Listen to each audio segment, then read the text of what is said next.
بسم اللہ الرحمن الرحیم۔ الاشباح والنظائر کے فن ثانی میں کتاب الشفعاء کا درس جاری ہے جی۔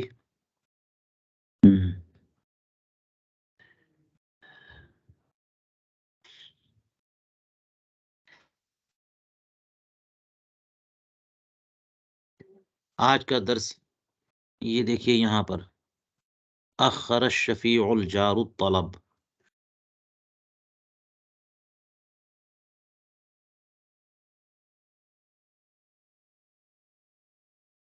یہاں سے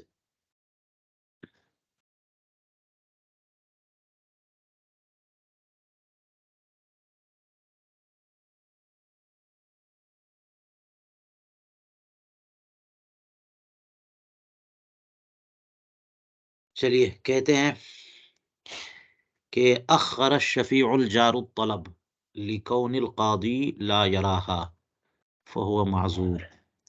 شفیع جار نے طلب شفعہ میں تاخیر کر دی اس لیے کہ قاضی اس شفعے کا قائل نہیں تھا، تو اس طلب میں یہ معذور ہے، حق شفعہ ساقط نہیں ہوگا۔ یہ ہے کل مسئلہ۔ اس کے لیے یہ بات سمجھنا ضروری ہے کہ امام ابو حنیفہ اور امام شافعی میں شفعہ میں یہ اختلاف ہے جس کا ذکر ہوا ہے کہ امام شافعی صرف شریک کو حق شفعہ مانتے ہیں، جو جائیداد میں شریک ہو، دونوں نے مل کر کے ایک گھر خریدا ہے، دونوں شریک ہیں، تو ایک پارٹنر اپنا حصہ بیچنا چاہتا ہے تو باہر والے کو نہیں بیچے، اگر بیچتا ہے تو شریک کو حق شفعہ حاصل ہو جائے گا، بیچ دیا تو وہ حق شفعہ کا مطالبہ کر کے پیسہ دے کر کے مالک ہو جائے گا۔ صرف شریک کو حق حاصل ہے، جار کو، اور ہمارے یہاں امام ابو حنیفہ کے ہاں شریک اور جار دونوں کو حق شفعہ حاصل ہے، اور جار سے مراد جار ملاصق یا ملازق ہے، یعنی ایسا متصل گھر ہے کہ دیوار شریک ہے دونوں میں، کہ اگر کوئی دوسرا بندہ آ جائے وہاں پہ تو اس کو ضرر پہنچنے کا اندیشہ ہو، کوئی چیز فاصل نہیں ہے، تو اسی لیے کہتے ہیں کہ جار مقابل کو شفعہ حاصل نہیں ہے، وہ مقابل کہ دونوں کے درمیان ایک طریق ہو، ادھر گھر ہے اور راستہ ہے، اس پار سامنے گھر ہے، تو جو فاصلہ ہے گھر کا راستے کا، یہ فاصلہ جو ہے نا کسی بھی ضرر سے محفوظ رکھتا ہے، اس کی شرارتیں یا اس کی کچھ بھی چیزیں کوئی اگر آتا بھی ہے تو کیا فرق پڑتا ہے، یہ فاصلہ بنا ہوا ہے نا جی۔ اور جس کے گھر میں اور ہمارے گھر میں فاصلہ ہی نہیں ہے تو وہاں کھونٹی ٹھوکنا شروع کر دیا، حداد بلا کے رکھ دیا ہے، پتہ نہیں کیا کیا کر رہا ہے، تو اس سے تو ہمارے گھر پہ اثر پڑے گا۔ تو جار ملاصق کو حق شفعہ حاصل ہے، اور ان کے ہاں امام شافعی کے ہاں نہیں، تو کوئی قاضی اگر شافعی مقرر ہو گئے تو کیا ہوگا، یہی تو معاملہ ہے۔ اسی لیے کہتے ہیں کہ ایسے موقع پر جہاں پہ ضرورت ہوتی ہے، حاجت ہو، اسباب ستہ میں سے کوئی سبب عدول کا پایا جائے تو ایسے موقع پہ عدول کرنا پڑتا ہے قول امام سے، قول امام ہی تو سب کچھ ہے نا ہمارے لیے، لیکن جہاں پہ کوئی وجہ وجیح ہو وہاں عدول، تو وہاں بھی احتیاط ہونی چاہیے کہ اگر گنجائش ہو قول شافعی کی طرف رجوع کرنا پڑے، عدول کرنا پڑے، تو پہلے دیکھو کہ وہاں پہ قاضی شافعی کوئی ہے کہ نہیں ہے، قاضی حنفی سے وہ فیصلہ مت کراؤ، قاضی شافعی تک مرافعہ کراؤ اور وہ فیصلہ کریں، اور پھر قاضی حنفی کے پاس وہ کیس آئے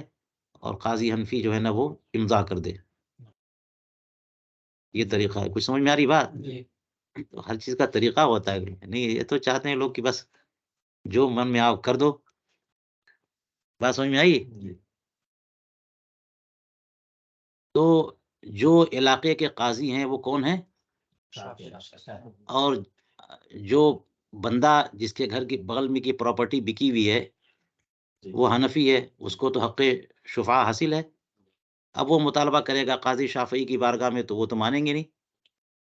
اس وجہ سے جو ہے نا انہوں نے تاخیر کی. تو کیا اس کی وجہ سے ان کا حق شفاع باطل ہو گیا؟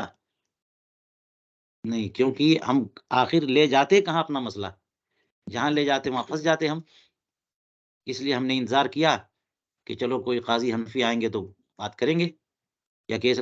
تو اصل معاملہ قاضی جو ہے نا وہ یہ ہوتا ہے، یعنی طلب محاسبہ اور طلب تقریر یا طلب اشاعت کے بعد پھر اصل معاملہ طلب تملیغ کا بھی تو ہونا چاہیے نا. تو طلب تملیغ میں بھی دیکھیے اختلاف ہے کہ ہم مسلسل اس کو حق حاصل ہے سالہ سال تک، یا امام ابو یوسف امام محمد نے کہا 1 مہینے تک. یہ تھوڑی لٹکائے رہی ہے آپ اتنا کر لیا آپ نے اور لے ہی نہیں رہے ہو، تو وہ پراپرٹی نہ اس کی ہوگی نہ آپ کی ہوگی، کیا ہوگا؟ تو ایک لمٹ ہے کہ نہیں ہے؟ بات سمجھ میں آئی؟ تو اس لیے یہ بتا رہے ہیں کہ قاضی جو ہے اگر شافعی ہے تو انتظار کر رہا ہے وہ کہ اس کے یہاں جائیں گے تو ہمارا کیس جو ہے وہ ڈسمس کر دیا جائے گا، تو اس لیے مؤخر کیا اس نے، ورنہ تاخیر کرنے سے حق شفاع باطل ہو جاتا ہے. اب اس کی الگ بحث ہے کتنی تاخیر کرنے سے. دیکھیے، اور یہی وجہ ہے جو میں نے تقریر کی کہ الشفیع کی صفت الجار لائے. بات سمجھ میں آئی؟ کہ شفیع جار جو ہے شفیع شریک نہیں. شفیع جار اگر طلب میں کیوں تاخیر کرے کہ لکون القاضی لا یراہا، کہ قاضی یہ شفاع نہیں مانتے. کون والا شفاع؟ فہو معذور. تو یہ تاخیر کرنے والا جو شفیع ہے وہ، اور معذور کا مطلب اس کا حق شفاع باطل نہیں ہوگا. وَقَضَى لَوْ طَلَبَ مِنَ الْقَاضِي إِحْضَارَهُ فَامْتَنَعَ فَأَخَّرَ. یوں ہی تب بھی شفیع معذور ہوگا جبکہ قاضی سے اس کا احضار چاہے اور وہ اسے حاضر نہ کرے، حاضر کرنے سے منع کر دے، اس وجہ سے اس نے تاخیر کیا. کیونکہ خصم جب سامنے ہوگا تبھی تو دعویٰ سنا جائے گا. مدعی تو موجود ہے اور مدعا علیہ ہے نہیں جی. تو اس نے قاضی تو حنفی ہیں، قاضی ٹھیک ہے، لیکن قاضی سے کہا کہ ان کو بلائیے تاکہ ہم طلب کریں، تو انہوں نے قاضی نے منع کر دیا. بات سمجھ میں آئی؟ منع کرنے کی وجہ مثال کے طور پر جو ہے وہ مسئلہ سلطان کا تھا یا دوسرے قاضی صاحب کا تھا یا بڑی شخصیت کا تھا یا امیر کا تھا. جس امیر نے قاضی کو قاضی بنایا انہوں نے خرید لیا اور انہوں نے مطالبہ کیا، تو اب قاضی ان کو کیسے بلائے؟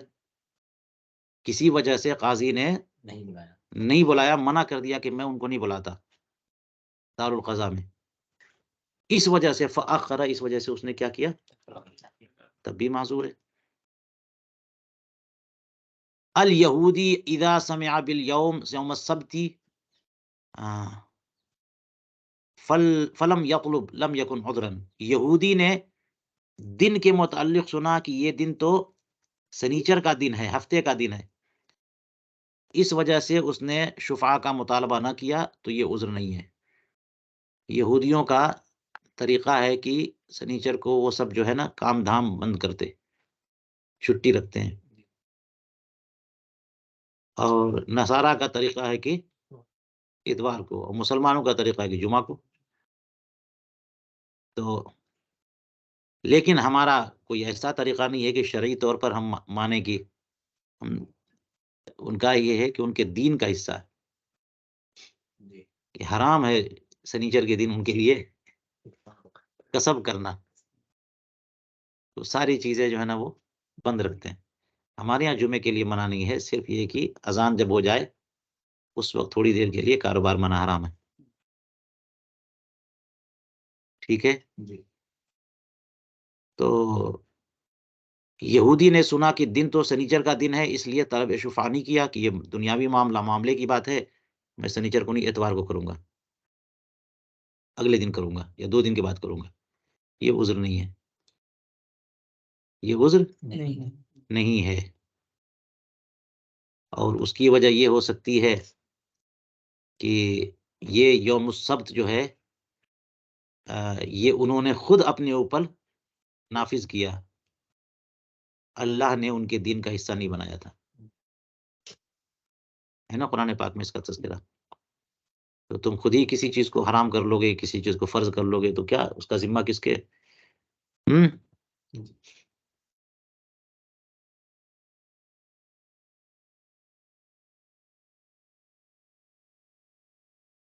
یہ کہ اس کا مطلب یہودی جو ہے وہ ذمی کے طور پر دارالاسلام میں ہے، اس کو بھی حق حاصل ہے کہ وہ حق شفا کا مطالبہ کرے، لیکن انہوں نے سنا کہ جب مطالبہ کرتا وہ دن اس یوم السبت ہے تو اس لیے مؤخر کیا، تو معذور نہیں ہے۔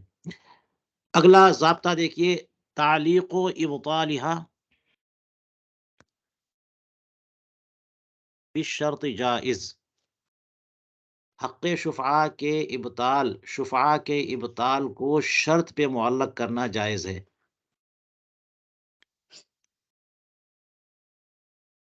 کیونکہ یہ ایک طرح سے اسقاط ہے، اور کسی بھی اسقاط کو شرط سے معلق کرنا، یعنی کچھ چیزیں ایسی ہیں جو تنجیز چلتی ہے، ایقاع، تعلیق نہیں، اور بہت ساری چیزیں جس میں تعلیق اور تنجیز دونوں ٹھیک ہے، تو یہ جو ہے نا اسقاط ہے کہ حق شفعہ جوار کو یا شریک کو حاصل ہے، وہ چھوڑ دے، دستبردار ہو جائے تو اسقاط ہے، اپنے حق کا اسقاط ہے، تو اسے بھی کسی شرط سے اسقاط خود بھی ڈائریکٹ کر سکتا ہے، اور کسی شرط پر معلق بھی کر سکتا ہے، کہے ایک خریدار کو کہ تم اگر اپنے لیے خریدو تو میں شفعہ چھوڑ دوں گا، تم بہترین آدمی ہو، تم خریدو تو میں شفعہ چھوڑ دوں گا، کسی اور کے لیے خریدو گے تو میں نہیں چھوڑوں گا۔ کسی دوست سے کہا کہ آپ خرید لو، کوئی مسئلہ نہیں، میں مداروی نہیں کروں گا آخر شفا کا، کسی اور کو خریدنے نہیں دوں گا۔ بات سمجھ میں آئی؟ تو یہ معلق کیا نا کہ اگر آپ خریدو یا آپ اپنے لیے خریدو تو حق شفا چھوڑ دوں گا، تو چھوڑ دوں گا یہ تو وعدہ ہو گیا، یہ تعلیق کرے کہ میں نے حق شفا چھوڑ دیا اگر تم نے اپنے لیے خریدا، یہ تعلیق ہو گئی، تو یہ ٹھیک ہے۔ انکر المشتری طلب الشفیع حین علم فالقول له مع یمینہ علی نفی العلم۔ اب دیکھیے کیا بول رہے ہیں کہ مشتری نے شفیع کے طلب کا انکار کیا جب اسے علم ہوا، تو بات اسی کی مانی جائے گی اس کی یمین کے ساتھ۔ کس بات پر یمین؟ نفی علم پر۔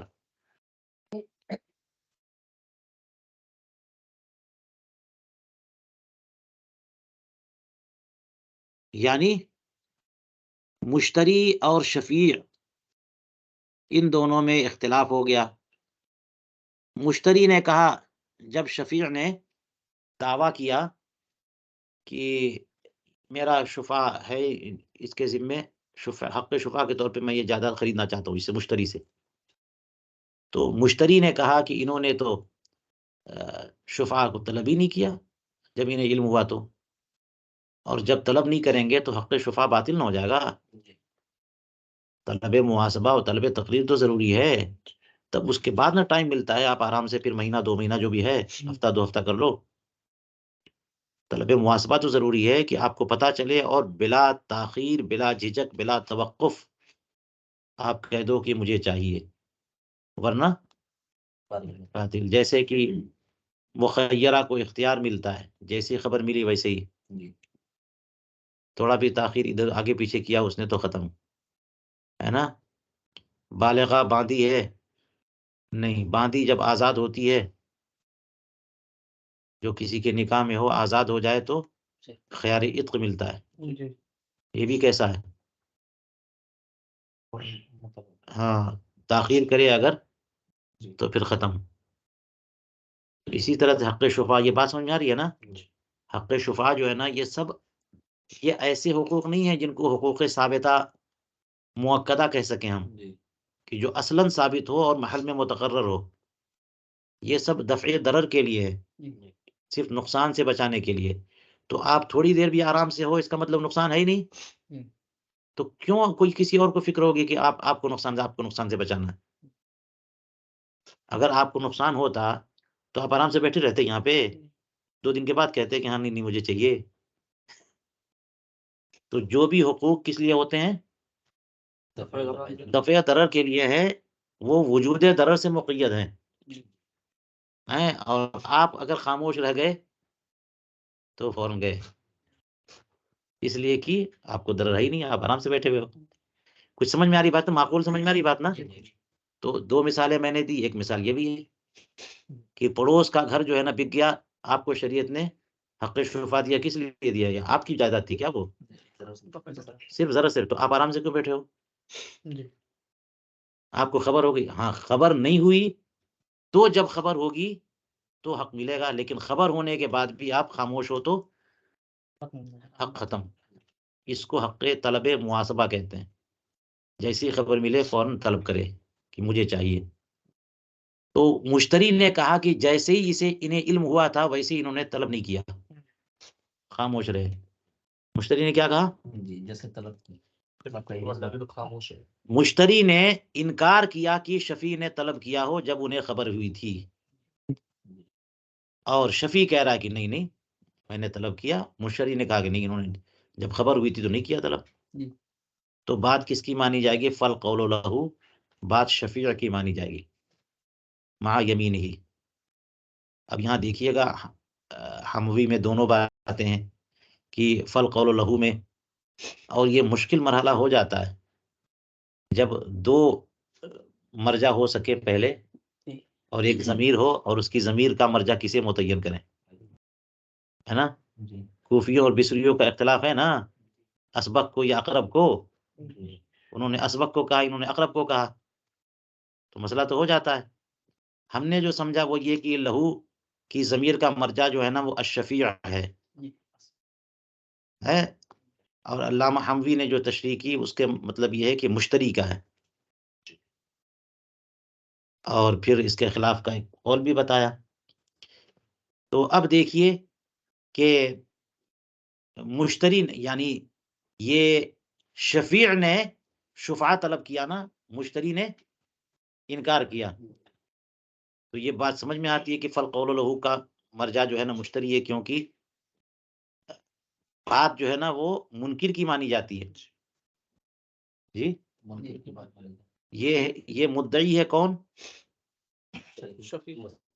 شفیع مدعی ہے کہ مجھے شفاعت چاہیے، میں نے مطالبہ کیا تھا، مشتری نے انکار کیا کہ انہوں نے مطالبہ ہی نہیں کیا تھا، اب آ گئی اٹھ کر کے، تو بات کس کی مانی جائے گی؟ مشتری کی بات مانی جائے گی، قسم کے ساتھ مانیں گے، ہے نا؟ ہر جگہ یمین نہیں ہے لیکن یہاں پر یمین ہوتی ہے۔ کس بات پر یمین؟ اعلی نفی العلم ہے،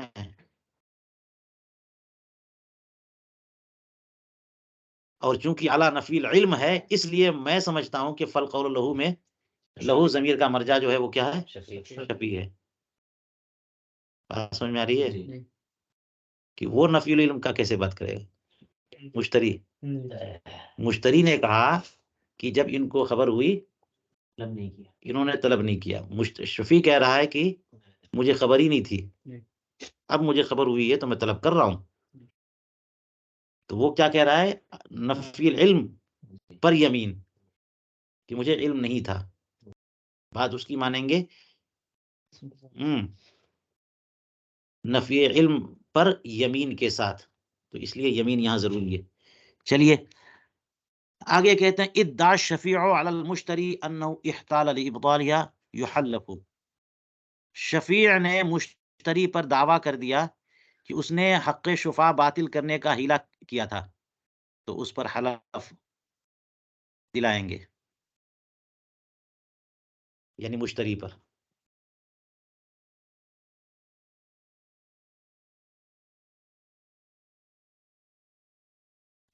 تو اس لیے ہر جگہ ایسا نہیں ہے کہ جناب جو جملہ شروع ہوا ہے جس یعنی صدر کلام میں جو ہے وہی مرجع ہو، اگر اس کی جزا آئے تو صدر کلام اگر شرط ہے ہے اور اس کی جزا ہے تو جو شروع والا ہے وہی مرجع متعین ہوگا. یہاں پہ مرجع دوسرا ہے، دیکھ لیجیے آپ. شفیع نے دعویٰ کیا مشتری پر، تو شفیع پہلے ہے، مشتری بعد میں. ٹھیک ہے، شفیع نے دعویٰ کیا مشتری پر، اور دعویٰ کس بات کا کہ مشتری نے ہیلا کیا کس کا؟ حق شفا کو باطل کیا. یحلف، تو یہ یحلف کس کے بارے میں بول رہے ہیں؟ کیونکہ وہ مدعی ہے تو مشتری ہی تو حلف دیں گے. تو بعض معاملات میں حلف دلاتے ہیں، بعض میں حلف نہیں دلاتے، مگر بات مانی جاتی ہے منکر کی. بات کس کی مانی جاتی ہے؟ کب تک؟ جب تک بینہ نہ ہو مدعی. ہاں، مدعی کے پاس بینہ نہیں ہے تو بات کس کی مانیں گے؟ اس کی ظاہر جس کے لیے شاہد ہو، ظاہر کے موافق جو بات کرے وہی منکر ہے.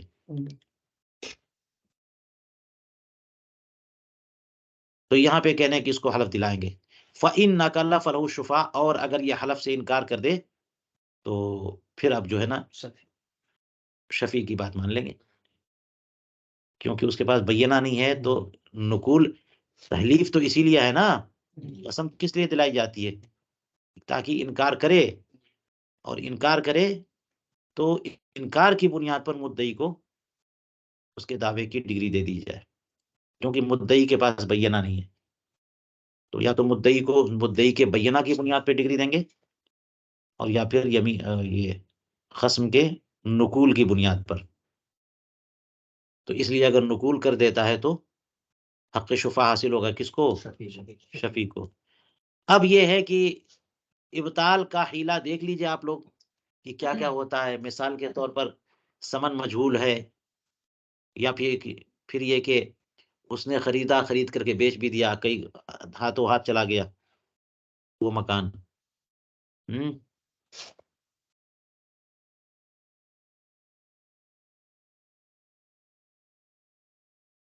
اسی طرح سے کیا کہ وہ بہت ہی گراں قیمت پر بیچا، یہ کہہ کر کے کہ یہ، اور یہ بیع تلجیہ ہے، یعنی اصل ریٹ جو ہے نا وہ ان دونوں میں طے ہے، نارمل ریٹ ہے، لیکن وہ کہہ دیا کہ 4 گنا 5 گنا کی خرید ہی نہ سکے.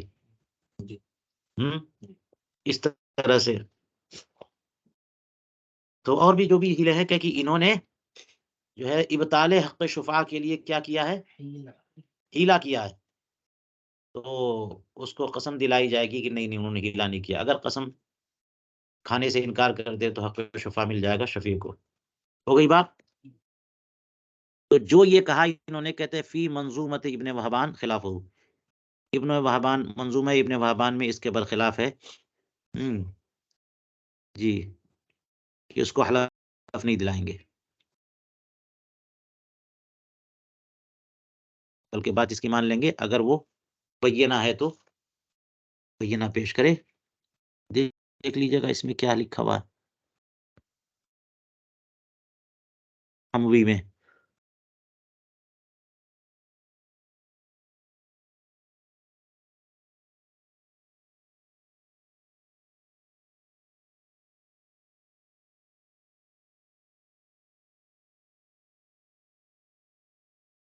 یہ دیکھیے لکھا ہے لو اراد الشفیع ان یحلف المشتری باللہ ما اراد ابطال شفعتی بالبیع الاول لم یکن له ذالک. یعنی شفیع کو حلف دلانے کا حق نہیں ہے، لم یکن له ذالک کہنا ہے. ٹھیک ہے، چلیے. اشترى الاب لابنه الصغير ثم اختلف مع الشفيع في مقدار الثمن فالقول قول الاب بلا یمین. باپ نے اپنے چھوٹے بیٹے کے لیے جو ہے وہ کوئی جائیداد خریدی، اور اب شفیع کے ساتھ اس کا اختلاف ہو گیا مقدار ثمن میں، تو بات مانی جائے گی باپ کی بلا یمین. یہاں یمین کی ضرورت نہیں ہے.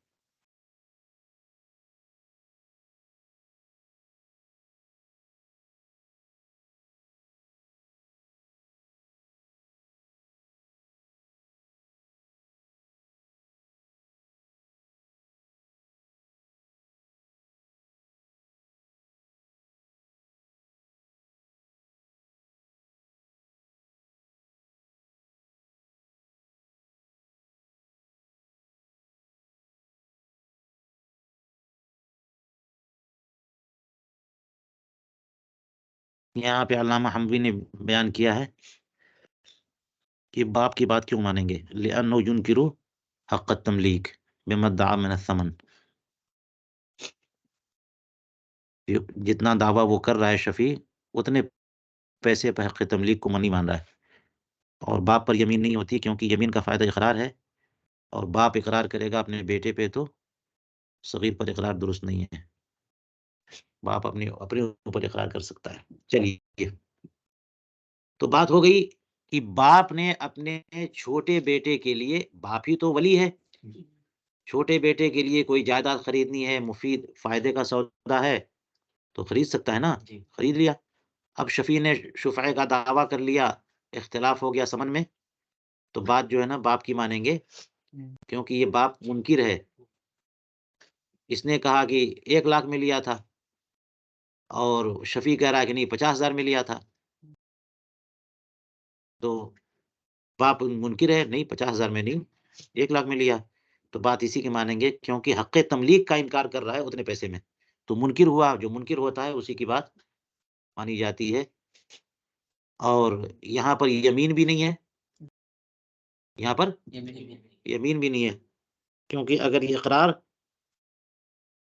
یمین ہوتا ہی ہے اقرار کے لیے کہ نقول کر دے، اقرار کر لے، اقرار کرے گا بیٹے پر تو ہوگا ہی نہیں۔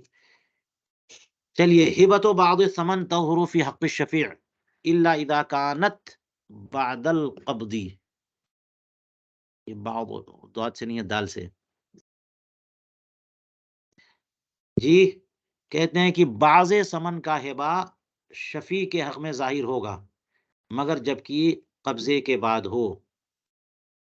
اچھا، یہ سب معاملات چلتے ہیں نا بیچنے میں خریدنے میں، کہ کبھی بائع مبی میں اضافہ کر دیتا ہے، کبھی مشتری سمن میں اضافہ کر دیتا ہے، کبھی بائع سمن میں کمی کر دیتا ہے نا۔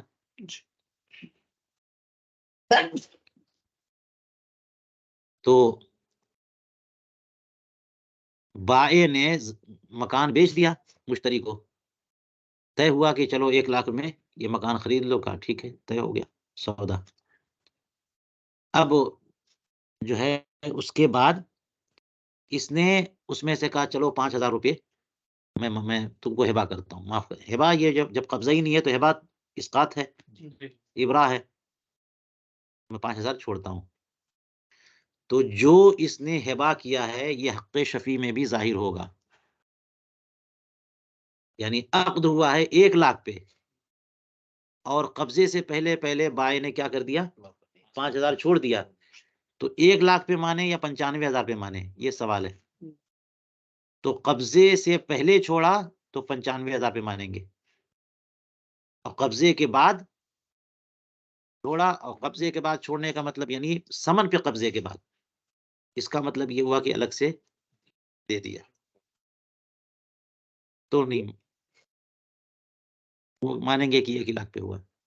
تو حق شفیع میں یہ ہبہ جو ہے یہ کب ظاہر ہوگا، قبضے سے پہلے، کیونکہ قبضے سے پہلے جو ہے نا یہ اسقاط ہے، اور قبضے کے بعد تملیک ہے،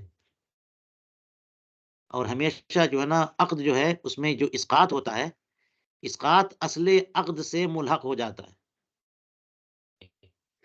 اسقاط اصل عقد سے جو عقد آپ نے کیا ہے وہ کچھ اور کیا تھا، اور ابھی قبضے سے پہلے اسقاط ہو گیا، تو اسقاط اصل عقد سے ملحق ہو جائے گا۔ اب قبضہ جب ہو گیا تو اب وہ اسقاط ہی کہاں، 1 لاکھ پہ بات ہوئی تھی، 1 لاکھ لین دین ہو گیا، ختم معاملہ ہو گیا، اب الگ سے اس نے دیا، یہ انعام ہے، یہ تملیک ہے، اور تملیک اصل عقد سے ملحق نہیں ہوتی۔ بات سمجھ میں آ گئی؟ تو اسی لیے کہا انہوں نے کہ بعض سمن کا، یعنی سمن کا کچھ حصہ ہبہ کر دے تو یہ ہبہ ظاہر ہوتا ہے حق شفیع میں بھی، مشتری نے گویا کہ اتنے میں خریدا تو شفیع بھی اتنی ہی ملے گا، تم کو 95 میں پڑا ہے نا تو 95 لو مجھ سے، الا اذا کانت بعد القبض، مگر جبکہ پیسہ لے لیا تھا اور الگ سے 5,000 دیا تو الگ ہوگی بات، اس کی بات کیوں کر رہے ہو۔ حت الوکیل بالبیع لا يلتحق ولا يظهر في حق الشفیع وکیل حت کر دے یعنی وکیل بالبیع، تو یہ اصل بیع سے اصل عقد سے ملحق نہیں ہوگا، لہٰذا حق شفیع میں ظاہر نہیں۔ یہ وکیل کا معاملہ بھی الگ ہے تھوڑا سا اس سے، کیونکہ یہاں پہ آپ نے کیا پڑھا کہ اگر حد کر دے تو اصل عقد سے ملحق ہو جاتا ہے نا۔ اسقاط جو ہے، حد اسقاط ایک ہی تو چیز ہے۔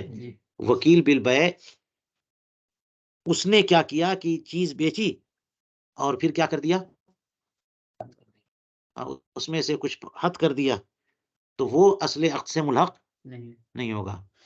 مگر یہ کہ آپ دیکھیے گا حموی میں تفصیل ملے گی کہ پوری کی پوری رقم پورا صحیح حد کر دے تو کیا ہوگا۔ تو وکیل بالبیع اگر حد کر دے، حد کا مطلب چھوڑ دے، کم کر دے، تو یہ حد اصل عقد سے ملحق، لہذا کہ ملحق نہیں ہوگا تو حق شفیع میں ظاہر بھی نہیں ہوگا۔ جتنے میں عقد ہوا ہے اتنا ہی دینا پڑے گا آپ کو۔ بائع نے تو کم نہیں کیا نا، وکیل نے کم کیا ہے۔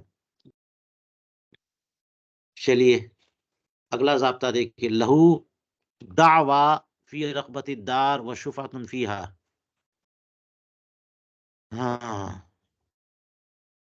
اسے رغبت الدار میں دعویٰ کا حق بھی ہے اور شفعے کا بھی حق ہے۔ یہ ایک ضابطہ دیکھیے کیا کہنا چاہ رہے ہیں کہ اصل میں شفعہ اور دعویٰ یعنی دعوی ملک، یہ ایک دوسرے کے متضاد ہیں۔ یہ کیا ہیں؟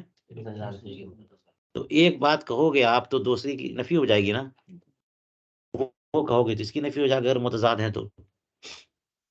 کیونکہ اگر آپ یہ کہتے ہو کہ ہم اس کے مالک ہیں تو پھر پڑوسی والی چیز بات چھوڑیے، پڑوسی کیسے ہوئے؟ اور اگر کہتے ہو پڑوسی ہیں حق شفا چاہیے تو مالک والی بات چھوڑیے، مال تو تمہارا ہے۔ اس لیے بات آئی یہاں پہ کہ کیا ایسا ہو سکتا ہے کہ ایک ہی ساتھ دونوں کا دعویٰ کرے؟ کون سا دعویٰ؟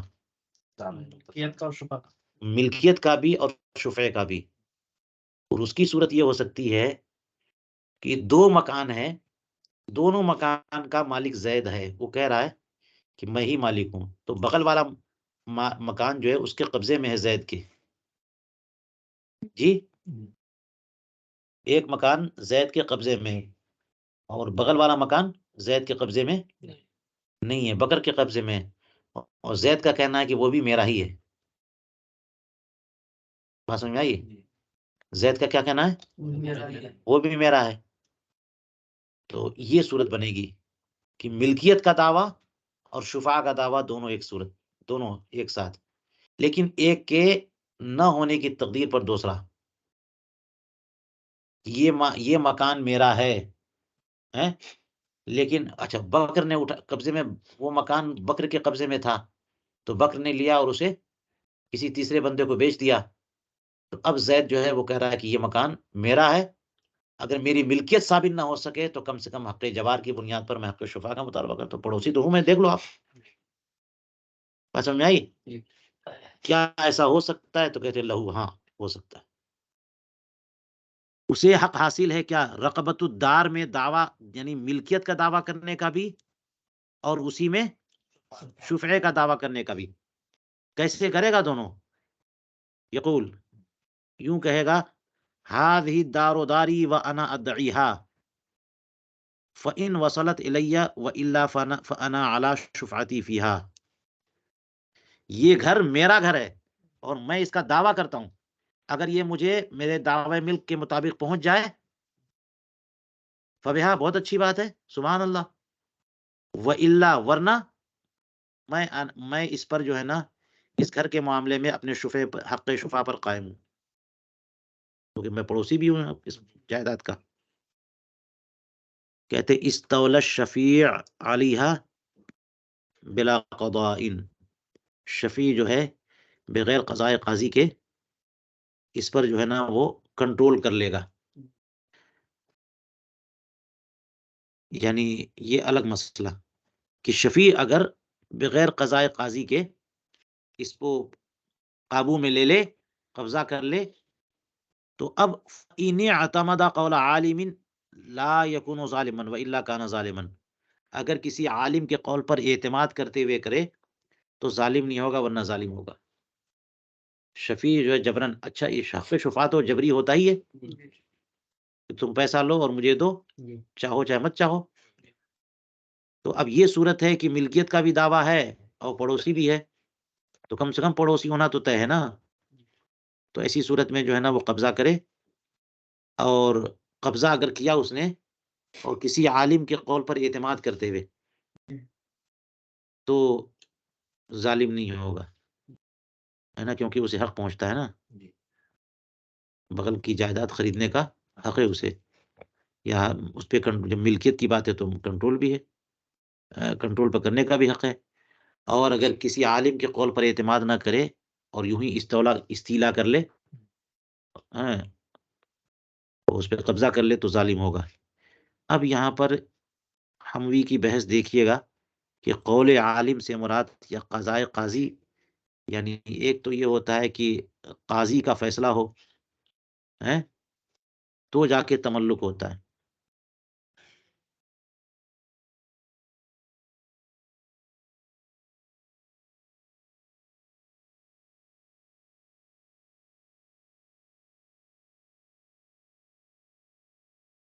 یہ دیکھیے،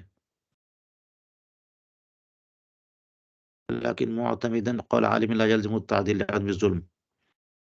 اب کہ ولی فی هذه المسألة نظر لأنهم قالوا لا يثبت الملك للشفيع الا بعد الاخذ بالتراضي او بعد قضاء القاضي، دو ہی صورت ہے، اور یہاں عالم کے بعد بھی لے دیا ہم، لا لی،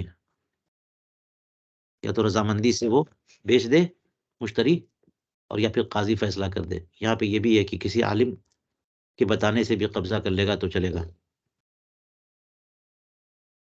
اس لیے اختلاف کیا۔ وقد صرحوا بأنه قبل وجود احدهما لا يثبت له شيء من احکام الملک۔ چلیے،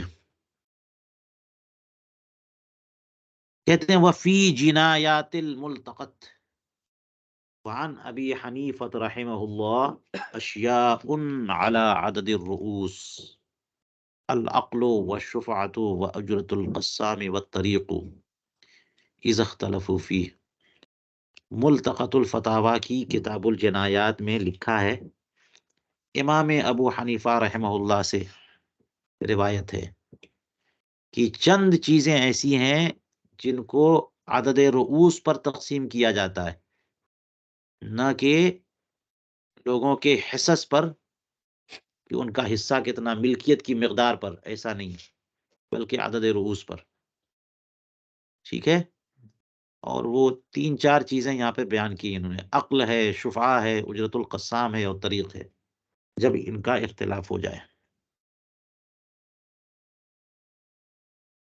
تو اس کا معاملہ یہی ہے کہ جب نفوس کی حفاظت کے لیے کوئی معاملہ ہوتا ہے، نفوس کی حفاظت کے لیے، جانوں کی حفاظت کے لیے، تو عدد رؤوس پر، اور ملکیت کی حفاظت کے لیے تو عدد سیام پر، جتنا جتنا حصہ آپ کا ہے، کسی کا آدھا سے زیادہ ہے، تین چوتھائی کسی کا پاؤ ہے، تو جائیداد کی حفاظت کے لیے ہے تو پھر وہ جتنا جس کا زیادہ ہے وہ زیادہ دے پیسہ، جس کا کم ہے وہ کم دے۔ بات سمجھ میں آ رہی ہے؟ کھیت کی حفاظت کے لیے ایک آدمی رکھا گیا ہے، پورا علاقے کے کھیت ہے اتنا، تو جس کا زیادہ کھیت ہے وہ زیادہ اس کو تنخواہ طے ہوئی زیادہ دے گا، جس کا کم ہے وہ کم دے گا، جس کا اور کم وہ کم دے گا۔ سمجھ میں آ رہی بات نا؟ اور اگر لوگوں کی حفاظت کے لیے ہے تو جتنے بھی آدمی ایک گھر میں جو ہے وہ 5 آدمی، ایک گھر میں ایک آدمی، ایک گھر میں 3 آدمی، تو لوگوں پر، یا ایک گھر 10 گھر ہے وہاں پہ، ایک کا بڑا گھر ہے ایک کا چھوٹا گھر ہے، تو یہ نہیں دیکھیں گے بڑا گھر والے کو زیادہ دینا ہے، جتنے آدمی ہیں اتنا اتنا سب کو دینا ہے، چاہے چھوٹا گھر ہو چاہے بڑا گھر ہو۔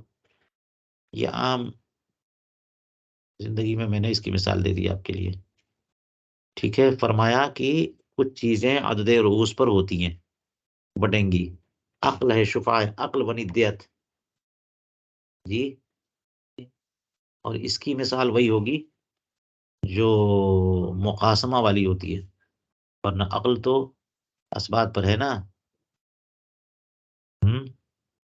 اور اسبات پر بھی ہے تو سب پر ہے، جو بھی اسبات ہے، کسی نے کسی کو قتل کر دیا ہے تو قتل خطا اگر ہے تو کفارہ دے گا وہ قاتل، اور دیت دیں گے اسبات، جی، تو اس جتنے بھی اسبات ہیں سب پر برابر برابر۔ اسی طرح قسامت کا معاملہ، کوئی لاش ملی کہیں پر مسجد میں یا بازار میں کہیں پر کسی محلے کے کنارے، تو محلے والوں سے قسامت ہوتی ہے 50 لوگوں کو اکٹھا کر کے، جو قسامت دیکھ لیجیے آپ، سب سے قسم لیتے ہیں، اور نہیں تو پھر جب سب پر جو ہے وہ دیت نافذ کرتے ہیں۔ تو جتنے لوگ ہیں ان سب پر عدد روز، 50 لوگ ہیں تو 50 پر، 10 لوگ ہیں 10 پر، برابر برابر۔ یہ نہیں کسی کا بڑا گھر ہے، کوئی قریبی ہے کوئی دور ہے، عدد روز پہ، کیونکہ سب کی مشترکہ ذمہ داری تھی کہ اپنے علاقے کو فساد سے پاک رکھیں، حفاظت کریں، امن کو بحال رکھیں۔ ان کے علاقے میں لاش کیوں پائی گئی؟ ان کے علاقے میں فساد کیوں ہوا؟ اسی لیے کا زمان تو ہے شفعہ، کسی کا گھر کم تھا کسی کا زیادہ تھا تو برابر، پھر بھی کوئی کھیت بک رہا ہے اس سے متصل تو جوار جو ہے نا، حق جوار ہے وہ شفعہ، تو کسی کا زیادہ کھیت اس سے متصل ہے، کسی کا کم ہے کسی کا کم ہے، مگر حق شفعہ سب کو برابر ملے گا۔ بات ہو گئی؟ وہ اجرت القسام، اسی طرح سے قسام کی اجرت، یعنی ایک جائیداد ہے جو مشترک ہے، ایک بڑا مکان ہے جو کیا ہے مشترک ہے، اور شرکت جو ہے نا کم و بیش بھی ہو سکتی ہے نا۔ 1,00,000 روپیہ میں وہ جو ہے 1,00,000 روپے میں وہ جائیداد بک رہی تھی، تو زید کے پاس 25,000 روپے تھے اور بکر کے پاس 75,000 روپے تھے، کہا کہ اگر اکیلے خریدنا ہوگا تو میں بھی نہیں خرید پاؤں گا، تم بھی نہیں خرید پاؤ گے، چلو ہم دونوں مل کے خرید لیتے ہیں، تو دونوں نے 1,00,000 روپے ملا کے خرید لیا۔ اب ضرورت پڑی اس کی تقسیم کی، تو قاضی کے پاس جو ہے نا مقدمہ دائر کرتے کہ تقسیم، کیونکہ ہم لوگ کریں گے تو لڑیں گے آپس میں کہ فرنٹ والا مجھے چاہیے بیک والا مجھے چاہیے، یہ ہوتا ہے نا، تو قسام بلایا گیا، تو قسام آ کر کے وہ تقسیم کر دے گا، کیا کرے گا؟ تقسیم کر دے گا، تو اس کا چارج کون دے گا؟ یہ دونوں دیں گے، اس کی جائیداد زیادہ ہے، اس کا شیئر زیادہ ہے، اس کا شیئر کم ہے، تو اس کے حساب سے نہیں چارج پڑے گا، اگر 2 ہیں تو برابر 100 روپیہ اگر چارج ہے تو 50-50 دینا پڑے گا، یہ نہیں کہ 100 روپیہ چارج ہے تو چونکہ 25% میرا ہے 75% تمہارا، تو 75 تم دو 25 میں دوں۔ شریعت طاہرہ نے ہر مسئلے کو حل کر دیا، بات سمجھ میں آئی؟ اسی طرح طریق کا معاملہ ہے، طریق اگر جو ہے وہ ظاہر ہے کہ طریق میں بھی اختلاف ہو جائے، اذا اختلفوا فیہ، تو یہ طریق عام میں تو مسئلہ نہیں ہے، کیونکہ وہ کسی کا حق نہیں ہے، طریق عام جو ہے نا، شاہراہ عام جو ہوتی ہے، اس میں تو کسی کا وہ سب محق مرور سب کو حاصل ہے، بس ملکیت نہیں ہے کسی کو، کوئی بھی آ سکتا ہے کوئی بھی جا سکتا ہے، لیکن طریقے اس کو سکہ غیر نافذہ کہتے ہیں، کہ ایک راستہ جا رہا ہے آگے جا کے بند ہو جا رہا ہے، تو وہ خاص ہے انہی لوگوں کے لیے جو پڑوسی ہیں، ان کو وہ مالک ہوتے ہیں۔ سکہ غیر نافذہ، جو نافذہ ہوتا ہے وہ طریق عام ہو گیا، سمجھ میں آ رہی ہے؟ تو اگر اس میں اختلاف ہو جائے طریقے غیر نافذہ میں، جسے سکہ غیر نافذہ کہتے ہیں، ختم ہو گیا بند ہو گیا، تو انہی لوگوں کا کوئی تیسرا بندہ آ نہیں سکتا، اس میں منع کر سکتے ہیں یہ لوگ، اپنی گاڑی کھڑی کریں، گھوڑا باندھیں، جو کریں، تو ان کو پورا حق حاصل ہوتا ہے۔ اس میں اگر اختلاف ہو گیا کوئی، تو اسے اگر بانٹیں گے تو عدد رؤوس پہ بانٹیں گے، عدد سہام پہ نہیں، کہ اس کا مکان بڑا ہے اس کا مکان چھوٹا ہے تو اس کی زیادہ راستہ زیادہ جگہ، اس کے کم جگہ۔ بات ہو گئی؟ چلیے انتہا۔